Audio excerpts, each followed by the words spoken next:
Hello, I'm Dr. Dodd Klegler. This film, a service of the Institute for Transtemporal Fannish Studies, is intended to help you in your investigation of 20th century science fiction fandom. As you carry out your anthropological investigations, you will undoubtedly find that some of your best contacts will be the staff members of convention hotels. I cannot overemphasize the importance of carrying out your work in secrecy. And of course, the staff members of any hotel are adepts in conspiracy. Use them as though they were staff members of the Institute. We now turn to Zix W. Vutz, a research fellow who specializes in hotel staff field relations. Thank you. Hi, time travelers. Today we are going to explore certain aspects of the now almost legendary structure known as the hotel, and its equally obscure companion phenomena, the so-called hotel staff. We will investigate those members of the staff most important to the success or failure of a transtemporal mission: the hotel manager, the hotel detective, the hotel bartender, and the hotel maid. We will be visiting Slump, Ohio through the miracle of time travel for the 1972 SlumpCon at the wonderful Typical Hotel. Now, there is a right way and a wrong way to approach the manager. To illustrate, we will first attempt the wrong way.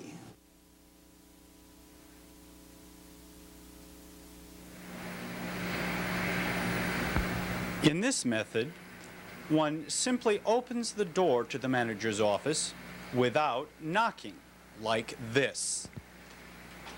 Oh, John, John, John. Marcia, Marcia, Marcia. Hello there. Hi. I was just listening for termites. But isn't that a plaster-reinforced brick wall? Well, you can't be too careful. Wait a minute. Who are you? Well, I'm Zix W. Vutz, a representative from the Institute of Transtemporal Fannish Studies. Oh, one of those do-good social work groups, eh?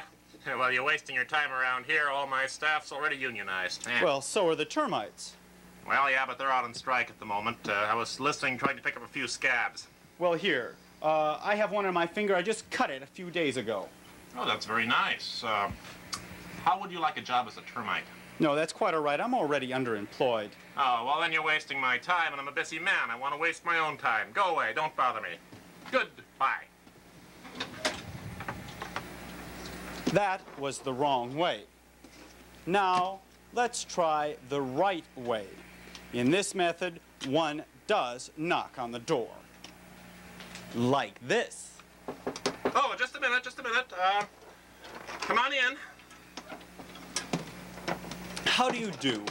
I'm Zix W. Vutz with the local Chamber of Commerce Television Bureau. Could I have your name, please?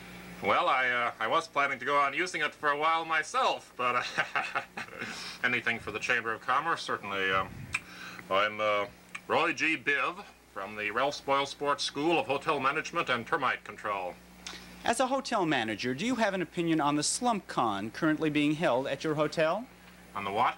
The convention for science fiction fans. What are those? The people with the hats. Oh, Christ. You had to say it. You had to remind me. I'd almost forgotten. Oh, those weirdos. Strangest damn ambience I've ever seen. I'm forgetting about them just for a moment. I got a little peace and quiet here, and you had to go remind me. I can't stand it. They're driving me out of my mind. They're everywhere. They're hanging from the chandeliers. They're crawling from the walls. They're running through the lobbies naked and screaming and hollering. They're dangling from the ceiling. It's terrible. Excuse me, I don't mean to take you away from this, but haven't you developed some special techniques for dealing with them? Yeah, I hide a lot. That usually helps. You may have noticed, for instance, when you came in, the sign on the door said manger, sort of, more or less. Well, that was one of my most brilliant inspirations. I thought, any fan that's got a nice little room of his own isn't going to want to come down here to a stable, so if I claim it's a manger, then it didn't work, though. Fans didn't show up, but people on camels started coming by and knocking, frankincense and myrrh stinking up the place, and some dogs came running in and tried to lie down on my desk and bark at me, and damn things almost bit me, peed on my leg. It was terrible. Well, anyway, I had to put the A back, Tell me then, doesn't the night manager also have these problems? The who? The night manager. We don't have one of those. I'm here 24 hours a day. I'm it. Isn't that kind of tiring? Yeah, but that's all part of the deal. That's why so few managers of convention hotels ever seem to stay on the same job for more than about 3 days tops. How long have you been here then? 2.5 days.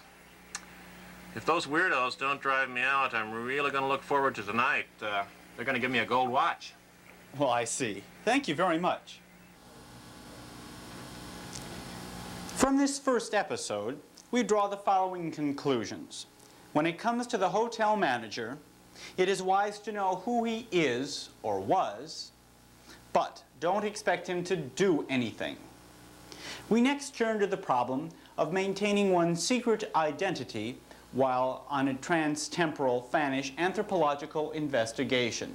Traditionally, the person who was in charge of this in the hotel was the hotel detective. Do not confuse him with the hotel defective. There is a wrong way, as well as a wrong way, of approaching this individual. First, let's look at the wrong way.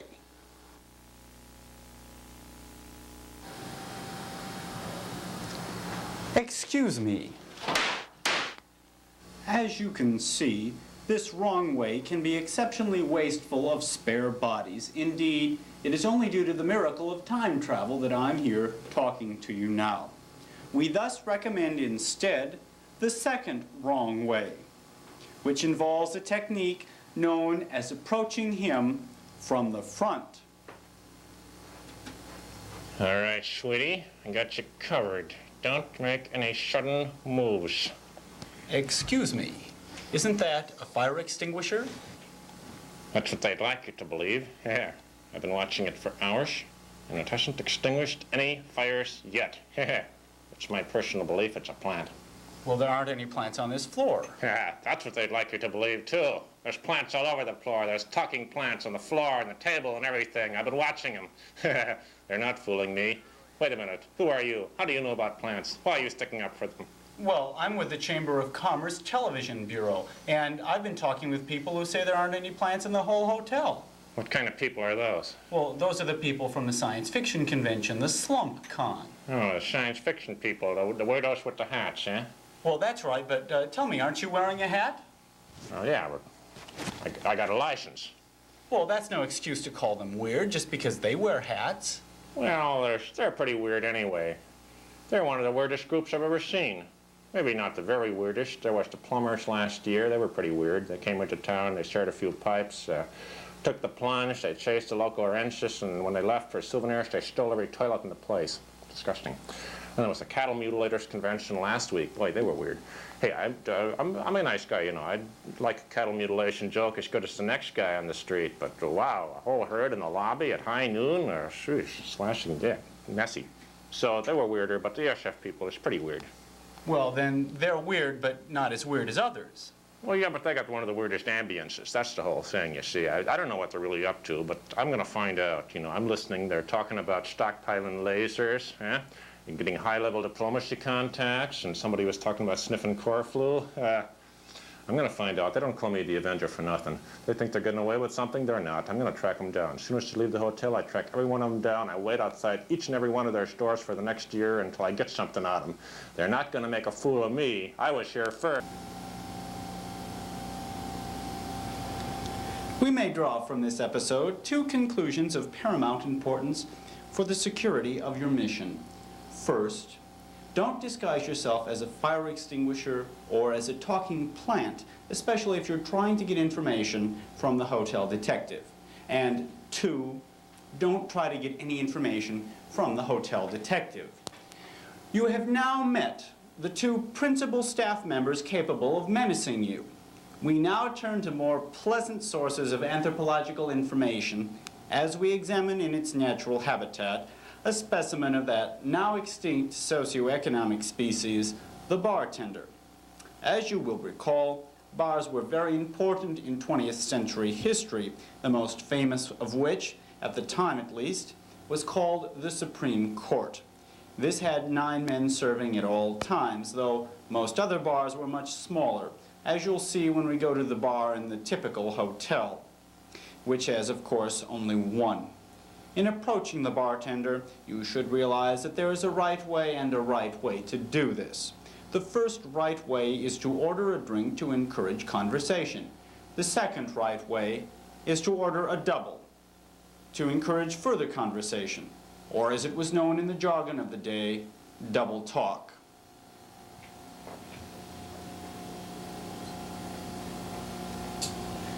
How do you do, bartender? Oh, What could you tell me, please, what is the house special? Zamurian Swill. Well, a double, if you please, and for me and my camera. I'm sorry, we're fresh out of doppelgangers. That's a traditional science-fictional bartender type joke. I guessed that. Quite perceptive. Say, you look to me as though you might be a man from the Chamber of Commerce Television Bureau. Well, what makes you think that? Just a wild, lucky guess. Of course, you also look to me as though you might be an android from the far future, time-traveling back to investigate a local socio-economic, anthropological type phenomena known as the subculture of speculative fiction fandom. Well, what makes you think that? It's just the ambience you have about you. I see. Well, enough about me. Let's talk about you. How did you happen to become a bartender? Well, okay, that's good. Shortly after finishing my first doctorate in psychology at Stanford and my second one at Minnesota, I discovered that the job market was not all that... You'll get used to it. The job market was not what I'd been led to believe, so I set my sights in a certainly somewhat different direction and took on bartending as a second choice, which proved actually to be a rather close approximation of my original goals. You know, there's a lot in common between psychology and bartending. I still try to keep my hand in. People come in here with deep-seated, terrible, important, driven, neurotic, psychological, emotional mishaps and needs and things, and I encourage them to drink a lot. I see. Well, have you noticed any stranger than usual phenomena here? Well, yes, even before you, there were all those other science fiction people who were wandering around. They were a pretty strange bunch, basically. They're interesting, but they're strange. A lot of people, for instance, from the group used to come in here last couple of days, and they tried to skinny dip in the finger bowls. Couldn't allow that, you know, it leaves a ring around the collar. And I've got to clean these things out, and my towel isn't that clean to start with. You probably noticed that adds something to the drink. Oh, definitely. Yes. And there are the people walking around with the chainmail and the swords, and one strange fellow, you know, I figure it's all body language, basically. They're trying to tell me something, you know, with the chainmail. Well, one guy came in here the other day with an Australian bush hat and a snake wrapped around his neck. And I don't know what he was trying to tell me, but I couldn't He didn't want understand you the to be accent. around the bush. Well, that's one thing that you just told me, and you didn't even use your body to do it. No. Not significantly anyway. There's other strange things about them. Sex, for instance. Most people come in here, they talk about, you know, reasonably normal sex. These people come in, the only things they want to talk about are bug-eyed monsters chasing blondes in brass bikinis across asteroid belts. Very strange. And there are talking about wanting to get these strange rocket ship awards, which some committee will vote upon for the people best deserving these phallic symbols. So basically, I think they're a very weird bunch.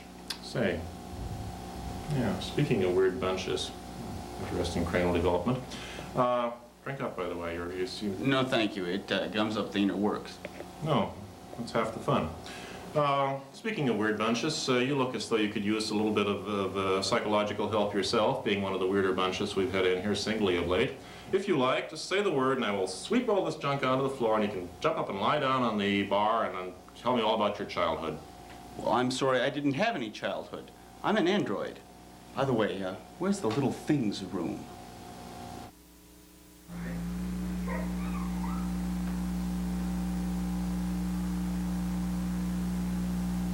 The moral we can draw from this encounter is that with bartenders, there is always a danger of being told more than you need to know.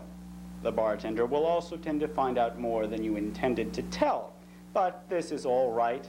For even if your secret identity is revealed, the amount of alcohol fumes in his natural environment ensures that no one believes a bartender anyway.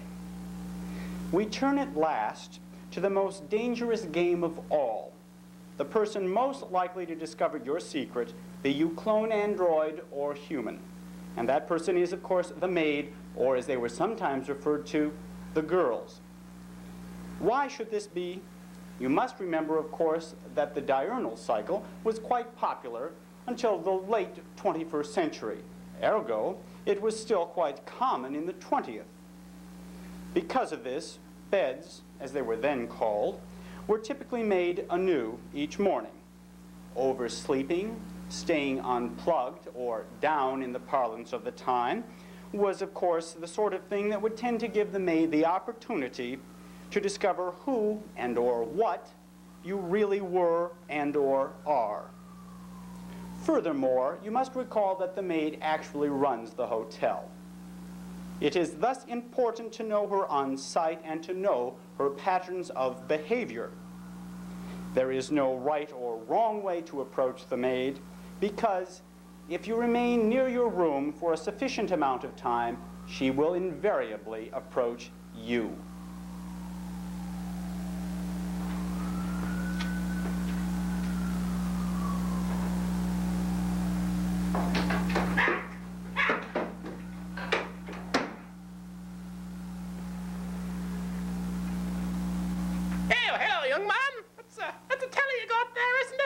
That's right. I'm Zix W. Vutz with the Chamber of Commerce Television Bureau. Oh, I don't know as how I approve of chambers of commerce. I think the little room down at the end of the hall should be sufficient for all. Well, that's quite interesting. Tell me, what is it exactly that you do as a maid?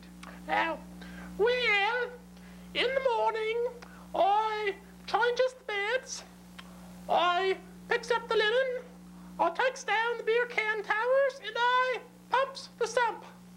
And then in the afternoon, I works my second job. And what, pray tell, is that? Oh, I'm director of sales for the entire hotel chain. Well, I see. Then are you responsible for selling the convention hotel to the science fiction fans here? Oh, I didn't sell it. I just rented it like... it's nice having two jobs. I makes more money as a maid, but as director of sales, I gets to pump a much higher class of sump. Oh, I understand. But getting back to the hotel, you say you didn't sell it to them.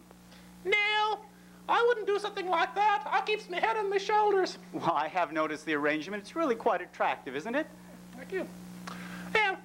Now, these science fiction people are very nice, actually. They are very polite. They have a very polite sort of ambience about them. They make up their own sleeping bags every morning. Sometimes with the roommates still in, but that's all right. It's just a little laugh. And I don't really mind that. There is the one problem, of course. Well, what is that then? Well, they do have this distressful tendency to create in their bathtubs living lime jello monsters. There's one in there right now, you know. No, I didn't. Well, how do you get rid of them? Oh, it's not so difficult. Mostly I use the mop. And Then when that doesn't work anymore, I call some the hotel detective and he sets loose some orange jello on them. They hate each other like poison, you know. No, I didn't. Oh, yes. And while they are fighting, he sneaks up with them and extinguishes them with a talking plant. Very clever. And that's, of course, unless they manage to escape down the toilet first. Sewers are full of them, you know. Well, I didn't know that either. Aren't you afraid, then, that perhaps the lime jello will come up through the sewers and take over the hotel? Oh, no! I never bothers me head about changes of management. I just does my job and pumps the sump. Ah! Get back! Get back!